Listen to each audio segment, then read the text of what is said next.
Hey there, so today we're taking a look at Counter-Strike 2 running on the Intel Iris Xe platform. Now specifically, we're going to be taking a look at the 96EU version of the Iris Xe. This is an important distinction because there are different versions of it. The most common usually being around the 80EU version and the 96. But if you go down into the lower end of the Intel product stack, you will actually end up getting into some versions that go as low as 64 before you start to go into the UHD graphics product segment, which is inherently pretty much the same architecture, just far more cut down with the amount of execution units that it has.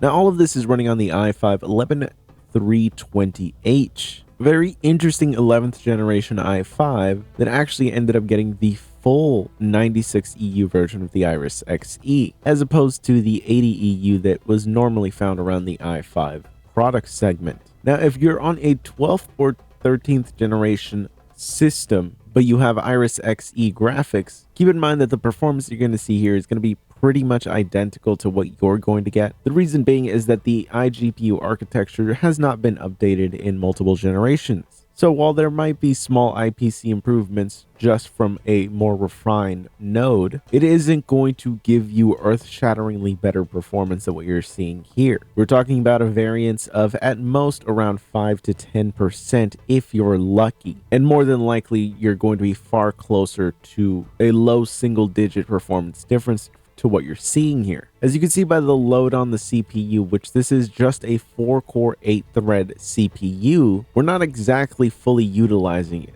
So again, if you're on 12th or 13th gen, the performance difference is going to be pretty much indistinguishable. And all of this is to say that the performance that you're seeing here is pretty much as good as it's going to get from Intel, at least when it comes to their integrated graphics. It's certainly not remarkable levels of performance, with the biggest disappointment being the 1% lows. And if you look at those frame time charts, it's not exactly a very smooth and consistent experience. Now, of course, we are running this with the lowest in-game graphic settings, and we are also using FSR, but at the ultra quality preset. I find that there is pretty much no noticeable difference between full resolution and FSR at ultra quality, so it's essentially just a free performance bump. You personally might not like it, and you can obviously just disable it, and it's really not going to affect the performance all that much. But what you're seeing here is essentially the game performing at its best that you're going to be able to get without really starting to affect the visual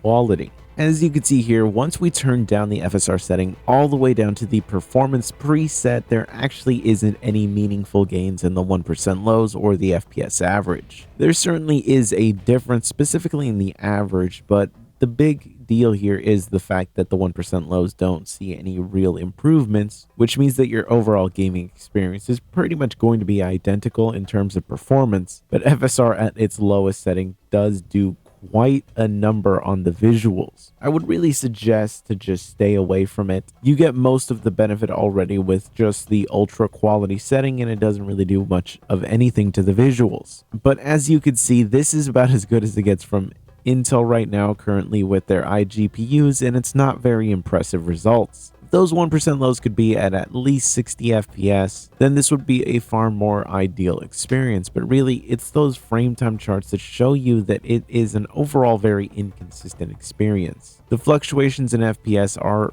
really a lot more noticeable than you'd think. It's an overall disappointing result to see. I'm really hoping that their new iGPU architecture that's going to be coming out with what seems to be Meteor Lake on the mobile side, I'm hoping that that will finally bring Intel iGPUs to a far more competitive level, because overall this is kind of disappointing. Intel really currently has nothing to compete against AMD with, and it's really starting to show, and it kind of is the reason that AMD is dominating the iGPU market right now in terms of mini PCs. If you want good gaming performance, you go AMD. You really don't have Intel as an option. But anyways, I will catch you guys next time.